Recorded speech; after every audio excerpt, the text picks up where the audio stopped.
সাথে আমার সাথে রয়েছে মাসুম ভাই এবং আজকের অতিথিরা। কোনো কথা না বাড়িয়ে, যেহেতু আমাদের ঘটনার লিস্ট অনেক বড়, চলে যাই ডক্টর আরিফের কাছে তার সেকেন্ড ঘটনা শোনার জন্য। জি, থ্যাংক ইউ রাসেল ভাই। আমার দ্বিতীয় ঘটনাটি হচ্ছে আপনার ঢাকা বাংলাদেশের আরেকটি জায়গা, সবাই জানে, কুমিল্লার একটি ঘটনা বলবো।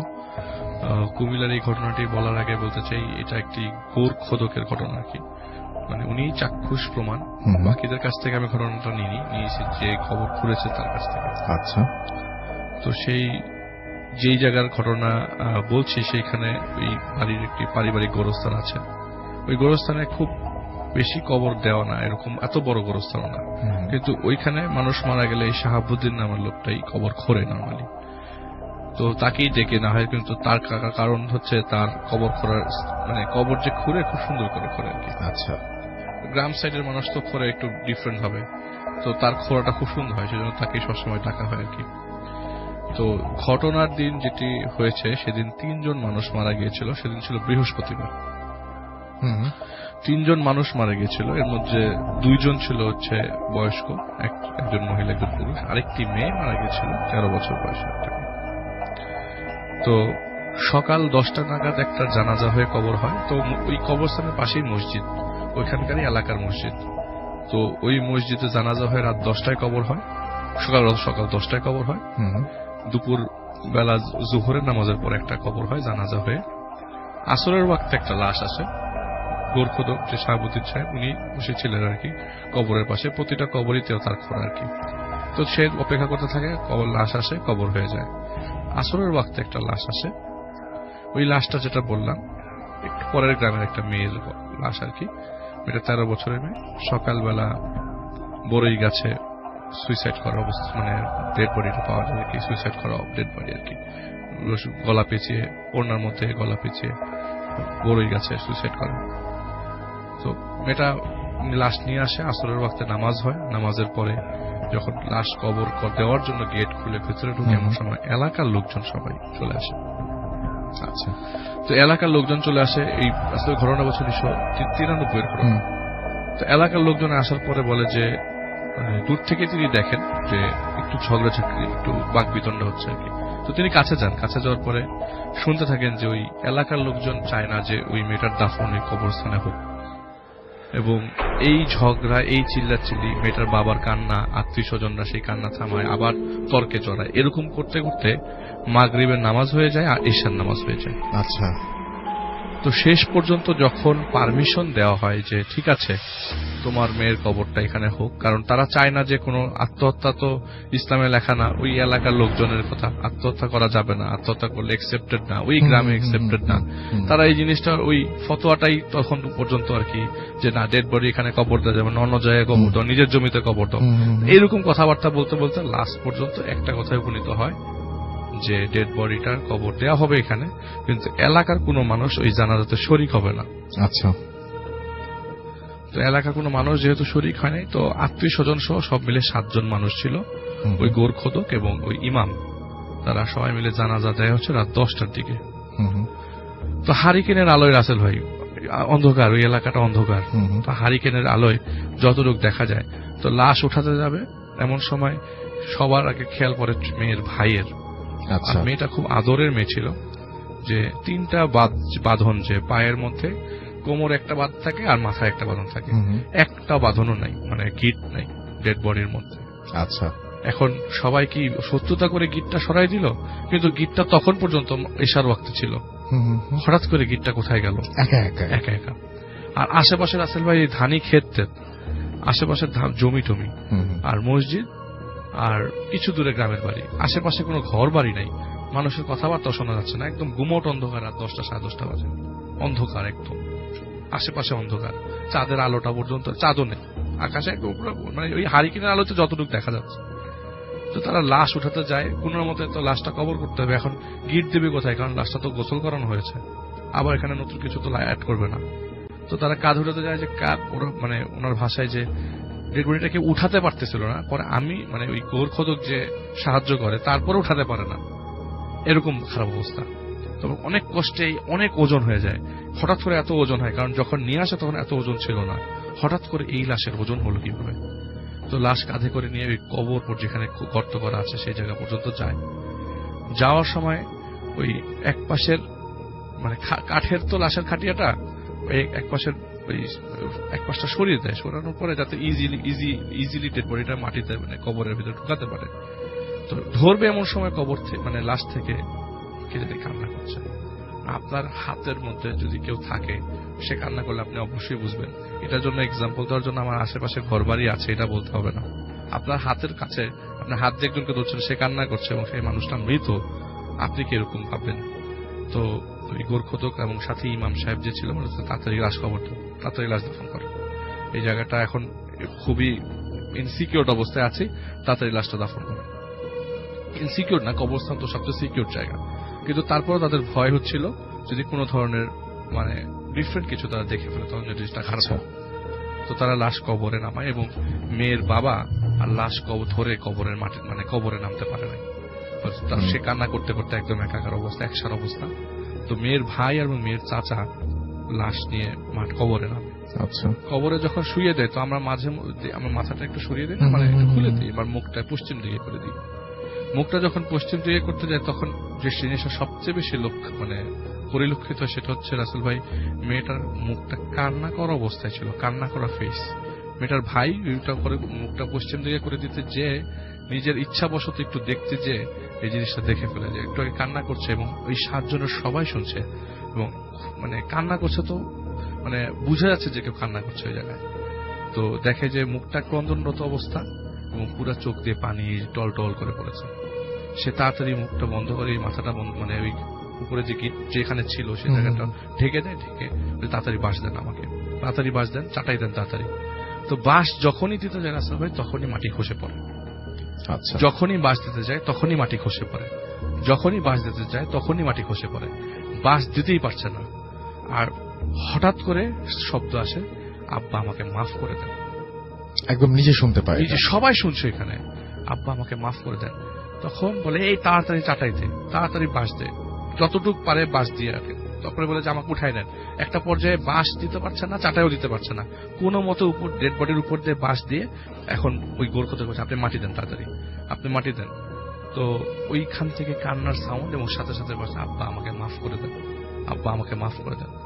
তখন ওই খালি মাটির জোরে জোরে টেনে টেনে মানে ওই যে গোরখোদক সে বলে যে আমি নিজে শুনছি আর মাটি টানছি, নিজে শুনছি মাটি টানছি, যত আমি মাটি টানি তত চিৎকার করে বলতে থাকে আব্বা আমাকে মাফ করে দেন। কোন মতে ওই যে আমরা যেমন কবর দেওয়ার পর খুব সুন্দর করে ঢিবি করে দিই, ওরকম কিছু করার আর সময় হয় নাই, দোয়া করারও সময় হয় নাই। উনি সবাইকে নিয়ে ইমাম সাহেব সহ আল্লাহ লা ইলাহা ইল্লাল্লাহ মানে ওই কালিমা শাহাদাত পড়তে পড়তে বেরিয়ে যায়। এবং বের হওয়ার সময় জিনিসটা সবচেয়ে বেশি দেখে যে ওই লাশ দেওয়ার বরাবর পিছনে 3টা শিয়াল দাঁড়িয়েছিল, গেটের ওই পাশে আর কি, বেড়ার ওই পারে 3টা শিয়াল দাঁড়িয়েছিল এবং তারা যত দ্রুত পেরেছে ওখান থেকে বেরিয়ে গেছে। পরবর্তীতে যেটা জানা যায় যে আসলে এটা সুইসাইড ছিল না, ওই মেয়েটা জিন ওর উপর ভর করেছিল, সামহাও ওভাবেই তিনি ওই মেয়েটা মারা যায়। ঘটনাটা ওই বাবা আমাকে ক্লিয়ার করে বলে না, এতটুকু বলেছে যে আমার মেয়েটাকে জিনে আচর করেছিল, আমার মেয়েটা সুইসাইড করেনি, কিন্তু গ্রামবাসী জিনিসটা বুঝতে না পেরে এরকম ঝামেলা করলো আমার মেয়েটার লাশের সাথে। ওকে, চমৎকার একটা আবহের তৈরি হয়েছে doctor Alif, thank you so much আপনাকে এরকম ভাবে আমাদের ডাকে সাড়া দিয়ে স্টুডিওতে আসার জন্য। এবং এই আবহটা নষ্ট করতে চাই না, আমরা সরাসরি চলে যাই বাবু ভাইয়ের কাছে যাতে এই অ্যাম্বিয়েন্সটা থাকতে থাকতেই আমরা তার সেকেন্ড ঘটনাটা শুনে ফেলতে পারি। জি বাবু ভাই। থ্যাংক ইউ রাসেল ভাই। এটা সোহেল ভাইয়ের কাহিনী। উনি ওনার বিয়ে হয় আর কি আমাদের মোহাম্মদপুর এলাকায় একটা জায়গায়, মোহাম্মদপুরের কোন একটা অঞ্চলে। তো উনি যখন বিয়ের পর প্রথম শ্বশুর বাড়িতে যান, উনি ওখানে জানতে পারেন যে ওনার শ্বশুর বাড়িতে নাকি অনেক রকমের ভৌতিক জিনিসপত্র হয় এবং সন্ধ্যার পর এটা অনেক আগের কাহিনী অবশ্য, ধরেন আমি তখন খুবই ছোট, সে সময়কার কাহিনী। তো বলতেছে যে ওখানে নাকি প্রায় অনেক উল্টাপাল্টা জিনিস হয় এবং ওরা ওই বাসার মানুষজন এই কারণে রাতে তাড়াতাড়ি আপনার ঘুমিয়ে পড়েন এবং গেট লাগিয়ে দেন এবং ওই বাসার মূল যারা সদস্য আর কি তারা ওই একটা রুমের থেকে বের হয়ে কোথাও যান না, এরকম একটা ব্যাপার। তো ওনার শ্বশুর তখন ঢাকার বাইরে ছিলেন, মানে উনি শ্বশুর এখানে থাকতেন না, ঢাকার বাইরে ছিলেন ব্যবসার কাজে। তো উনি যাওয়ার পর ওনাকে একটা রুমে থাকতে দেওয়া হয়, উনি আর ওনার ওয়াইফ, ওনারা থাকেন একটা রুমে, আর ওনার শ্বশুরের বাড়ির অন্যরাও থাকে হচ্ছে আরেকটা রুমে। মাঝখানে বেশ খোলা আর কি, মাঝখানের অংশটা, যেটা নাকি ওই পুরোনো আমলের বাড়িগুলোতে এরকম ব্যাপার ছিল আর কি, এখানে মোহাম্মদপুর এলাকায় মাঝখানে একটা খোলা উঠানের মতো থাকতো, আর রুমগুলো আশেপাশে। তো যাই হোক, তো ওরকম একটা ইসে উনি রাত্রেবেলা ঘুমায় থাকেন আর কি। তো ঘুমিয়ে গেছেন বেশ, তখন রাত মনে করেন 1টার মতো বাজে। এরকম সময় উনি শুনছেন যে ওনাদের গেট নক হচ্ছে বাসায়, টক টক টক করে। ওই যে রুমে উনি ঘুমিয়েছেন সেই রুমের বাইরের দিকে, মানে যেখান দিয়ে ঢোকার পরে দরজা টক টক করে নক করছে। তো কেউ সারা শব্দ করছে না, ওনার ওয়াইফ ঘুমিয়ে আছে, এবং ওই মহিলারা যারা আছে ওনার শাশুড়ি অ্যান্ড আদার্স, তারাও কোনো শব্দ করছে না ওনার রুম থেকে। তো উনি জিজ্ঞেস করে কে, তো ওখান থেকে বলতেছে আমি খোলো। আমি খোলো যে বলছে এটা ওনার শ্বশুরের কথা, উনি স্পষ্ট শুনছে। তো উনি ফার্স্টে মনে করে বসে নর্মালি, ওনার কিন্তু ভৌতিক চিন্তা ভাবনা মাথায় নাই খুব একটা। তো সোহেল ভাই উঠে যান, উঠে ওখানে আস্তে আস্তে হেঁটে, রুমের মধ্যে অন্ধকার, উনি বাতির সুইচটাও পান না আর কি, উনি হেঁটে দরজার কাছে যান। হ্যাঁ, যে বলে যে কে আব্বা। হ্যাঁ, তো ওনার কাছে মনে হয় ঠিক ওনার কানের কাছে কেউ এসে বলে তোর বাপ, জাস্ট লাইক দ্যাট। এবং জিনিসটা হচ্ছে মানে মানুষ দুষ্টমি বা মানে ফাইজলামি করে বলে না মানুষকে, ইটস লাইক দ্যাট। হ্যাঁ, এবং ওই তোর বাপ যে বলে, উনি স্পষ্ট একটা বাতাসের পান, যে ভাইব পান, যে ওনার কানের কাছে গেছে। উনি তখনই থরথর করে কেঁপে উঠেন ব্যাপারটাতে, যে ভয় পেয়ে যান যে হোয়াট ইজ দিস। হ্যাঁ, তারপরে দেখেন ওনার সামনে যে দরজাটা ছিল, ধাম ধাম করে কেউ মানে জোরে, মানে লাথি মারলে যেরকম সেরকম দুইটাই। এবং উনি মানে প্রচন্ড ভয় পেয়ে লাফ দিয়ে ঘরের মধ্যে চলে আসেন। এসে উনি বিছনার মধ্যে পড়ে মানে থরথর করে কাঁপতে থাকেন, এবং বেশ কিছুক্ষণ ধরে ওখানে দরজার মধ্যে ধূপ ধাপ লাথি পড়ে কতগুলা, এবং চুপ হয়ে যায়, মানে এরপর নিরাপত্তা একদম। তো উনি চিন্তা করতেছে যে কিভাবে এখানে কি হলো, এটা কি ওনার সাথে কেউ দুষ্টুমি করছে, উনি বাসায় নতুন জামাই আসছে বলে। অবশ্যই ওনার শ্বশুরের গলা নিয়ে এরকম কেউ আসবে না, ওনার শ্বশুর এই কাজটা করতে যাবে না, ওনার শালারাও অনেক ছোট, তাদেরও এরকম গলা নেই। সো কে আসতে পারে, এই পাড়ার কেউ। তখন উনি চিন্তা করে উনি আবার আস্তে করে উঠে উনি হেঁটে হেঁটে যান, যে রুমের বাইরের থেকে ওই যে রুমের জানলা দিয়ে দেখা যায় আর কি মেইন গেটটার দিকে তাকান। উনি তাকায় দেখে মেইন গেটটা মানে আলো খুব একটা নাই, দূরে রাস্তার আলোতে দেখা যাচ্ছে যে মেইন গেটের মধ্যে বড় তালা লাগানো, লোহার গেট, মানে ওই যে লোহার করা যে গেটগুলো, ওগুলোর মধ্যে বড় তালা লাগানো। সো দ্যাটস মিন বাইরের থেকে কেউ এখানে ঢুকে নাই, ঢুকে এসে করে নাই, এবং লোহার দরজা খোলা বা শিকল খোলারও কোনো শব্দ উনি পায়নি। ওইটা থেকে ওনার আবার একটা গুজবাম্প হয়। হ্যাঁ, এবং উনি আস্তে আস্তে এসে আবার রুমের মধ্যে শুয়ে থাকে। তো এক সময় মনে করেন যে সময় পার হতে থাকে, কিছুক্ষণ পর ওনার ঘুম এসে যায়। তো উনি একটা সময় মানে ঘুমে, মানে ঠিক ভোরের আগে দিয়ে ওনার মানে he has to attend to the call of nature, উনি বাথরুমে যেতে চান, ঘুম ভেঙে যায় ওনার। তো উনি উঠে, তো উনি ওঠার পর কিছুক্ষণ ওনার কোনো নাই, সেন্স নাই যে উনি কোথায় আছেন। হ্যাঁ, মানে এই বাসায় তো নতুন উনি। তো উনি উঠে এদিক ওদিক মানে অন্ধকারের মধ্যে হাতড়ায়, তখন বুঝে যে এটা ওনার বাসা না, উনি বুঝে যে এনভায়রনমেন্টটা পরিচিত না। তো উনি করে কি উঠে ওই হেঁটে হেঁটে ওই ইসের দিকে যাবে, বাথরুমের দিকে, যে ওনার যে রুমে থাকতে দিচ্ছে সেই রুমের দরজা খুললে পাশে আরেকটা রুম আছে, এবং ওই রুমের ওই পাশে হচ্ছে দরজা বাম দিকে। তো উনি হেঁটে যে ওই দরজাটা খুলে, তো খোলার পরে ওই পাশের রুমটা পার হয়, মেইন দরজা খুলে উঠানের দিকে যায়। তো উঠানের দরজাটা যখন উনি খুলে তাকাই দেখে যে একটা মানুষ বসে আছে, মানে ইটস লাইক মানে ওনার শ্বশুরের মতোই আর কি, মানে মানুষটা পুরুষ মানুষ একজন, খালি গায়ে, এবং নিচে উনি কি পরা সেটা লুঙ্গি বা সামথিং বোঝা যাচ্ছে না, মাথাটা নিচু করে হাঁটুর মাথায় ঢুকায় রাখছে, মানে দুই পায়ের হাঁটুর মধ্যে মাথাটা ঢুকায় বসে আছে। উনি যখন যায় মানে দরজাটা খুলে তাকায়, তখন দেখে লোকটা মাথা ঘুরে ওনার দিকে তাকাইছে। আচ্ছা, এবং লোকটার চেহারার মধ্যে এমন একটা অভিব্যক্তি ছিল যে সোহেল ভাই ওটা দেখে ঠাস করে ওখানে পড়ে যায়, এবং ওনার পড়ার সময় খুব শব্দ হয়, দেয়ালে ওই যে দরজায় বাড়ি খায় উনি, এবং এটা শুনে ওনার ওয়াইফ লাফ দিয়ে উঠে, এবং তখন ওয়াইফই মানে অন্যরা সাহস না করলেও আলো জ্বালায়, উনি বের বাইরে আসে, দেখে ওনার হাজবেন্ড পড়ে আছে, চলে পড়ে আছে, এবং উনি লাইট টাইট জ্বালায় দেয়, বাসায় চিল্লাচিল্লি করে, মা উঠে এসে। তো পরবর্তীতে উনি এগুলা বলে, এবং সোহেল ভাই নিজে ইনিশিয়েটিভ নিয়ে ওখানে হুজুর নিয়ে আসছিল, ওই বাসার থেকে ক্লিন করতে, কারণ ওনার কাছে জিনিসটা খারাপ লাগে যে দিনকে দিন তারা এটা নিয়ে সহ্য করে বসে আছে, কেউ কোনো অ্যাকশন হচ্ছে না। এবং ওই বাসায় নাকি প্রায় এরকম হতো যে হঠাৎ মনে হতো যে ছাদের মধ্যে কেউ দ্রিম দ্রিম করে ইট ফেলতেছে, বড় বড় ইট। এবং এটা ফিজিক্যালি সেই ইটগুলো পাওয়া যেত রাসেল ভাই, লাইক হ্যাঁ যে মানে অর্ধেক 10 ইঞ্চি ইটের যে অর্ধেক এগুলো ছাদের মধ্যে মানে পাওয়া যেত। কিন্তু এরকম বেশ ব্যাপক হারে ইট ফালানোর মতো কিন্তু পাশের বাড়ির ছাদের অবস্থা ছিল না, এবং পাশের বাড়িটা ছিল আরো 2টা বাড়ি পরে। আচ্ছা। সো উনি হুজুর নিয়ে আসে ছাড়ানোর জন্য।